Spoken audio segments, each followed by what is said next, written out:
তোর বাপ মরছে তুই মরবি না? তোর দাদা মরে গেল তুই মরবি না?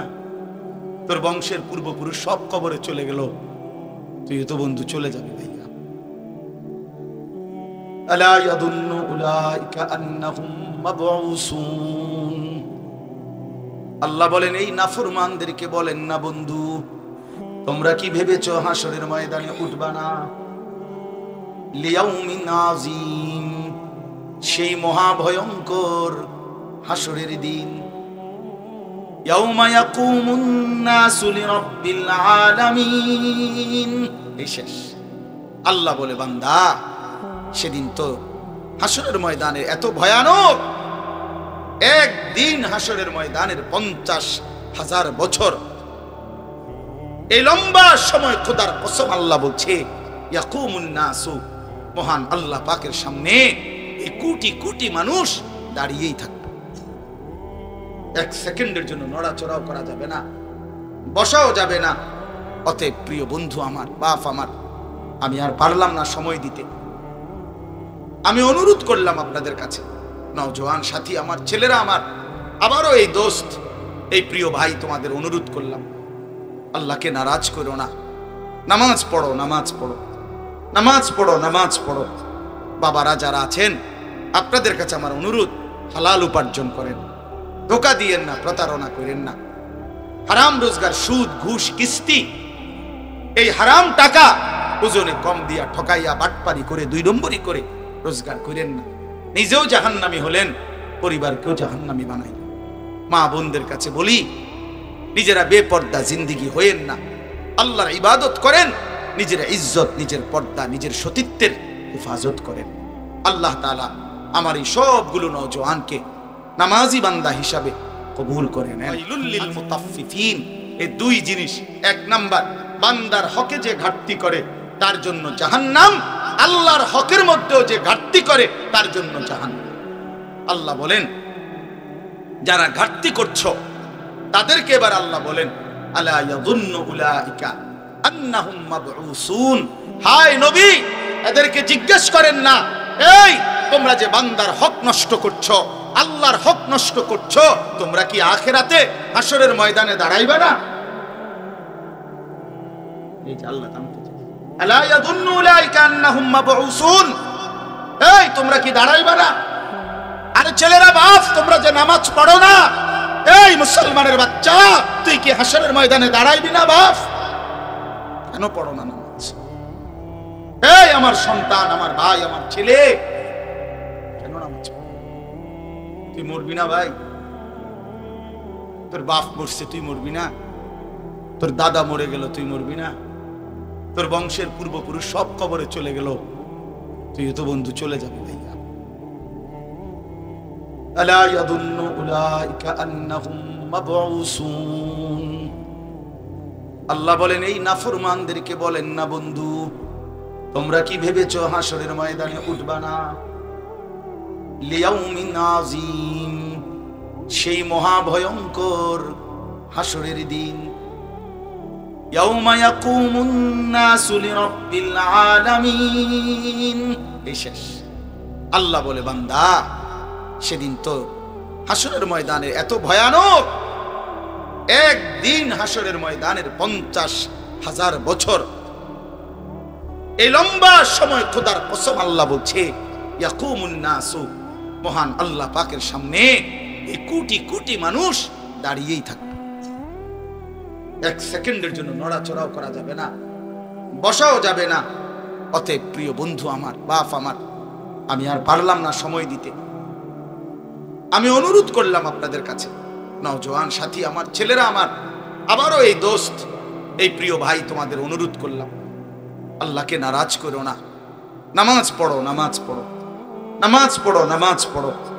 বাবারা যারা আছেন, আপনাদের কাছে আমার অনুরোধ, হালাল উপার্জন করেন, ধোঁকা দিয়েন না, প্রতারণা করেন না।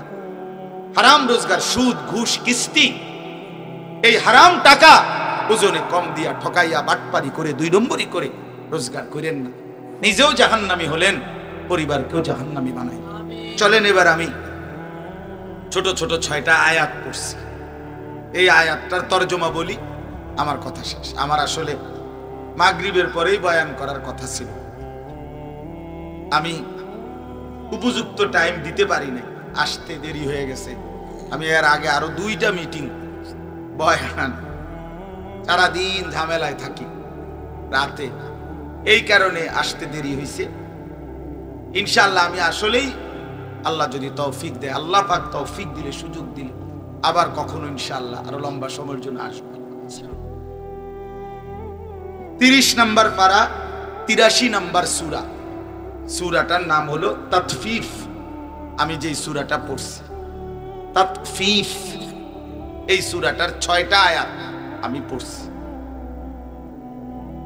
প্রথম 6 আয়াত আল্লাহ তাআলা বলতেছেন, বিসমিল্লাহির রহমানির রহিম, ওয়াইলুল লিল মুতাফফিফিন, যারা তাতফিফ করে তাদের জন্য জাহান্নাম।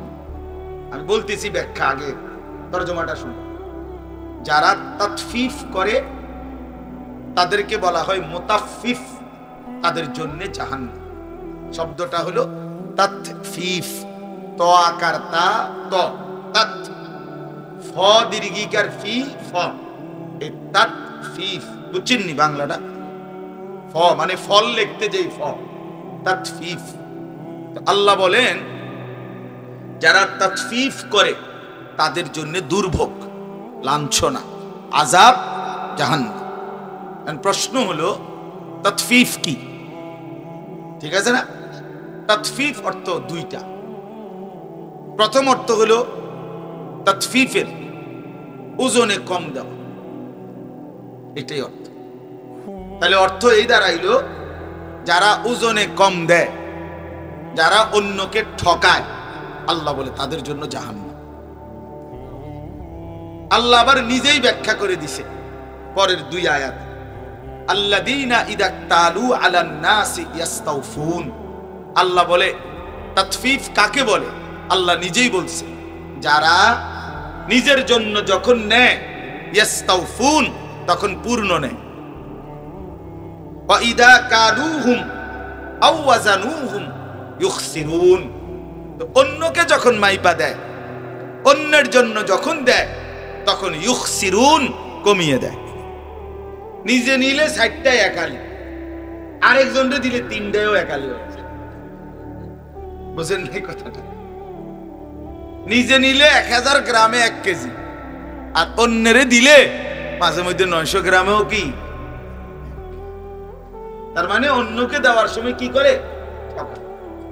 আল্লাহ তাআলা বলেন এই নাফরমানের জন্য জাহান্নাম। তাহলে এখানে আমি বুঝাইতে চাই 2টা কথা। 1 নাম্বার কথা হলো, এই অন্যকে মানুষের সাথে লেনদেন, যেই কোনো ব্যক্তি আমার কাছে যা পায়, যেই কোনো ব্যক্তি, কোনো মানুষ আমার নিকট যা প্রাপ্য, তার প্রাপ্য পূর্ণ দেওয়া, এটা আল্লাহর আদেশ। আর তাকে ঠকানো, তার প্রাপ্য কম দেওয়া, এটাই তাতফিফ, ওই ব্যক্তির জন্য জাহান্নাম। তাহলে এখানে গুরুত্বপূর্ণ তাফসিরে লিখছে যে এটার অর্থ হলো বান্দার হক কোনোভাবেই না ঠকানো, বান্দার হক কি না করা, না ঠকা। এই মানুষের যাবতীয় লেনদেন বান্দার হক, বান্দার হক। আমরা যেই লেনদেন করি, মানুষ মাত্রই লেনদেন করে, মুআমালাত।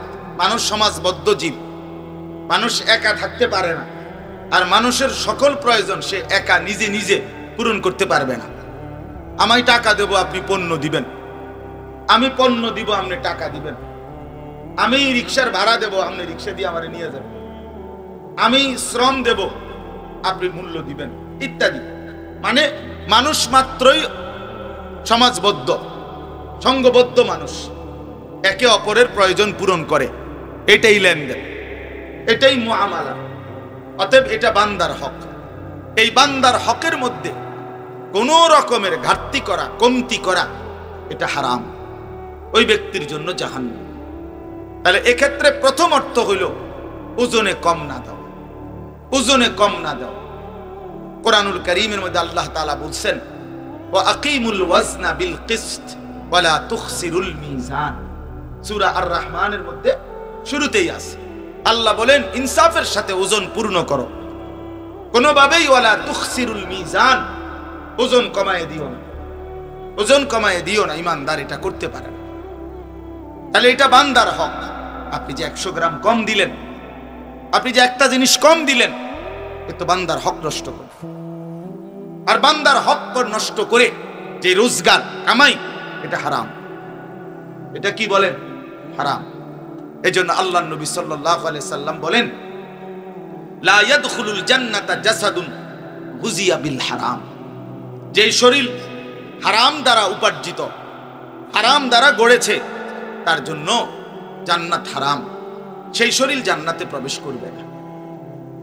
নবী সাল্লাল্লাহু আলাইহি সাল্লাম একদিন দেখছেন, তিরমিজির হাদিস, কাবা শরীফ, আল্লাহর ঘর কাবা ধরে দোয়া করতেছে এক লোক, ইয়া রব ইয়া রব।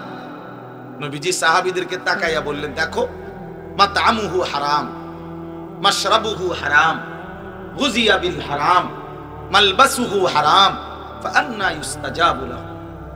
খেয়াল করে দেখেন, নবীজি বলেন, দেখো তো, এই লোকটা যা খাইছে হারাম, যা পান করছে তা হারাম, যা গায়ে দিছে তা হারাম, শরীরের গোশত রক্তগুলো যা হয়েছে তাও হারাম। ফাআন্না ইউস্তাজাবু লাহু, তাহলে বলো কিভাবে তার দোয়া কবুল? তাহলে আল্লাহর কসম, নবী বলছে, যার উপার্জন হারাম, যার খাদ্য খাবার পানীয় লেবাস পোশাক হারাম টাকায়, হারামের রোজগারে, আল্লাহর কসম তার দোয়া কবুল হয় না। তার দোয়া কবুল। আমনে বলবেন বহুত হারাম করে দুনিয়া তো অনেক কিছু হয়েছে, আরে এটা দোয়া লাগে না, এগুলোর জন্য দোয়া লাগে না, এমনি হয়। দুনিয়া আল্লাহ যারে যেটা বরাদ্দ এটা দিবে, আপনি কইলেও দিব, না কইলেও। এটা স্বাভাবিক বিষয়, এটা একদম স্বাভাবিক। আল্লাহর নবী সাল্লাল্লাহু আলাইহি সাল্লাম বলছেন, ইন্নার রিজকা লা ইয়াতলুবুল আবদা কামা ইয়াতলুবু আজালু। নবীজি বলেন, দুনিয়ার রিজিক মানুষের এইভাবে মানুষের কাছে পৌঁছে, মৃত্যু যেভাবে মানুষের কাছে পৌঁছে। মৃত্যু কি চাইতে হয়? কথা বলেন না কেন? মৃত্যু কি আবদার করতে হয়? এমনি এমনি আসে। লা নাসআলুকা রিজকা নাহনু নারযুকুকা। আল্লাহ বলছে, বান্দা, আমি তোমার কাছে রিজিক চাই না, রিজিক তো আমিই দেই। অফিস সামাই রিজকুকুম, আল্লাহ বলে রিজিক তোমাদের আসমান। ওমা মিন দাব্বাতিন ফিল আরদি ইল্লা আলাল্লাহি রিজকুহা, আল্লাহ বলে জমিনে যা বিচরণ করে প্রত্যেকের রিজিক আমি আল্লাহর দায়িত্বে, আমি সেটা পৌঁছাবো। লান ইয়ামুতা নাফসান হাত্তা তাস্তাকমিলা রিজকাহা, নবীজি বলেন, কেউ মরবে না তার জন্য বরাদ্দকৃত রিজিক পূর্ণ না করে। এই লোকমা ভাত আপনার রিজিকে আছে, আপনার বাসও কই নাই, আপনার মারতে পারতো না, আর বাতিটা খাইয়ে দিত। তাইলে দুনিয়া বরাদ্দ করা, দুনিয়ার রিজিক বরাদ্দ করা, বরাদ্দ করা ভাই এমনি মিলে যায়, এমনি মিলে। তাহলে কাফের বেঈমানরা 60 ডালার দিন দোয়া করে না? কিরে বেটা বলো, বুঝো নাই কথা? হিন্দু, বৌদ্ধ, ইহুদি, খ্রিস্টান তো হেরা 60 ডালার দিন দোয়া করায়নি, তো হ্যাঁ হুজুর মুনাজাত। দুনিয়া এমনি মিলে যায়, কিন্তু আসল বিষয় হলো আখিরাত মিলবে কিনা। আসল বিষয় কি? আখিরাত মিলবে কিনা। দুনিয়া আল্লাহ তাআলা জন্তু, জানোয়ার, ইমানদার, কাফের, বেঈমান, কুকুর, বিড়াল, গরু, ছাগল, কীট পতঙ্গ সবাইকে খাওয়ায়, কিন্তু আল্লাহর কসম, হাসরের ময়দানে আখিরাতে আল্লাহ কোন নাফরমানকে এক ঢোক পানিও পান করতে দিবে না। এক চক্ষু বন্ধ হইলে কবর থেকে নিয়ে নাফরমান আর কোনদিন পানি মিলবে না, আর কোনদিন তৃষ্ণা নিবারণ হবে না, আর কোনদিন খাবারের চাহিদা পূরণ হবে না। এই শেষ, এই শেষ। দুনিয়া ডাকলেও মিলে, না ডাকলেও মিলে। আল্লাহকে যে সেজদা করে আল্লাহ তারেও খাওয়ায়, আল্লাহরে যে সেজদা করে না আল্লাহ তারেও খাওয়ায়। এখানে ইমানদারও রিজিক পায়, কাফের বেঈমানও রিজিক। এটা তেমন আশ্চর্য কিছু না ভাইয়া। দুনিয়া কাফের বেঈমানও ভোগ করে, জন্তু জানোয়ারও ভোগ করে। এজন্য দুনিয়া খাইতেছি, পড়তেছি, আল্লাহর রহমতে খাইয়া দাইয়া ভালো আছি, না না, এক ইমানদার খাইয়া দাইয়া ভালো থাকে না। ইমানদার ইমানে আমলে ভালো থাকে। জিফুত লইয়া আমনের দয়া, 10 জনের দোয়ায় আল্লাহর রহমতে খাইয়া দাইয়া ভালো আছে। দূর বেটা, তোরতে ভালো আছে কাফের। এই কথার ভিত্তিতে যদি ভালো থাকা হয় তো খাইয়া দাইয়া তো বেঈমান আরো ভালো আছে। তো এটার মধ্যে আর কি তা 4 বিল্ডিং আপনি আচ্ছা ইউরোপ আমেরিকার মধ্যে 4 বিল্ডিং কেউ গণার ধরে? এটা তো মূর্খের গরম। আমার ওই যে আমার পরিচিত ইউরোপে থাকে বলতেছে হুজুরে আপনারা যে সমস্ত প্রাইভেট কারে চড়েন এগুলা দিয়ে ইউরোপের মধ্যে ছাগল টানে। এগুলা দিয়ে কি টানে? ছাগল টানে। এখন আমি যদি বলি শোনেন খামখেয়ালি বক্তা মনে করেন না, প্রাইভেট কারে আইছি, তা আরেকজন বিদেশি কবে হুজুর আর এদিকে তো ছাগল টানে, আপনি এইটা লইয়া নি ফুডাঙ্গিরি মারতে নাইছেন, তাইলে এটার মধ্যে ফুডাঙ্গিরির কিছু আছে? এটা মাতবরির কি মিয়া, অহংকারের কি? এটা সোফার মধ্যে আলাদা বিশেষত্ব কি? এসি ফ্রিজের মধ্যে আলাদা বিশেষত্ব। ইউরোপ আমেরিকার মধ্যে তো এসি রুমের মধ্যে কুকুর ঘুমায় না, বিড়াল ঘুমায়, শুকরের ফার্ম, সেন্ট্রাল এসি, দামি অত্যাধুনিক সাবান দিয়ে গোসল করায় শুকর কি? তো কি হিসেবে? এজন্য বাপ দোস্ত আমার, দুনিয়া ভোগ করা হামরি কিছু না, আসল বিষয় আখিরাত। আসল বিষয় কি? চলেন তো আল্লাহ তাআলা বলেন বান্দার হক যে নষ্ট করে এই ওজনে কম দেয়, মানুষের হক যে কমিয়ে দেয়, যেই কোনো কিছু, বোনের সম্পদ বান্দার হক, আপন ভাইয়ের সম্পদ বান্দার হক, আপন ফুফুর সম্পদ বান্দার হক, আপন ভাতিজার সম্পদ বান্দার হক, আপন প্রতিবেশীর সম্পদ বান্দার হক, বাড়ির পড়শির সম্পদ বান্দার হক, স্ত্রীর মোহর বান্দার হক। এগুলো কেন নষ্ট করলেন? কেন দিলেন? এই 1 শতক জমি দিয়ে কি করবেন? এই 1 বিঘত জমি দিয়ে কি করবেন? এই মিথ্যা বললেন কেন? এতগুলো দলিলের ফ্যাস, এতগুলো সর্দার মাতব্বর টাকা পয়সা খাবাইয়া, এত বাটফারি নয়সই কইরা কিতা লইলেন? জমি 2 শতক, জমি 10 শতক, 30 বছর মামলা কইরা কি বেশি কি হইল? এটা কি রাইখা যাবেন না? কথা বলেন না কেন? আরে বলেন, আপনিও রাইখা যাবেন। আপনি যেই ফুতের লেগে থুইয়া গেছেন তেও কবরে যাইবার দিন এই 10 শতক থুইয়াই যাবেন। কেন বান্দার হক নষ্ট? নিজের আখিরাত বরবাদ করলেন কেন? সন্তানের আখিরাত বরবাদ করলেন। এই জন্য বান্দার হক নষ্ট না করা আল্লাহ নিষেধ করছে। আর এটার আরেকটা ব্যাপক অর্থ হইল যে তাতফিফ, এই কথাটাই মূল। আরেকটা অর্থ হইল আল্লাহর হক এটাও ঘাটতি না করা, অর্থাৎ নামাজ, রোজা, হজ, যাকাত, জিকির, তিলাওয়াত, আল্লাহ পাকের যত ইবাদত, কোন ইবাদতের মধ্যে ঠিক যেটা সহি কোরআন সুন্নাহ সম্মত নবীজির শেখানো বাতানো হুবহু ওইভাবে করার চেষ্টা করা, নাই তো ওইটাও তাতফিফ, নাই তো ওইটাও ঘাটতি, তাহলে ওই জন্য জাহান্নাম। নামাজ নবী পড়লো, আমনে পড়লেন, এত ব্যবধান হইল কেন? নামাজ সাহাবীরা পড়লো, আমনে পড়লেন, এত ব্যবধান হইল কেন? নামাজ ইমাম সাহেব পড়ায়, আমনে পড়েন, এত ব্যবধান হইল কেন? রুকু দিয়ে যে মাথা সোজা করেন না, সেজদা একটা দিয়ে যে মাথা একটু আলগি দিয়ে আবার সেজদা দিয়ে আলান, এই বাটফারি কার থেকে শিখলেন? কথা বলেন না কেন? এমন ভদ্রলোক নাই মাথা একটু উড়াইয়া আরটা দেয়, একদম জাঁতা দিয়ে ধরা দরকার তার মাথা, একদম মাটির তলে ডাবাইলা মাথা আলগিতেছে। কিসে কামড়াইলো তোমার? কোন শয়তানে কামড়াইলো তোমারে?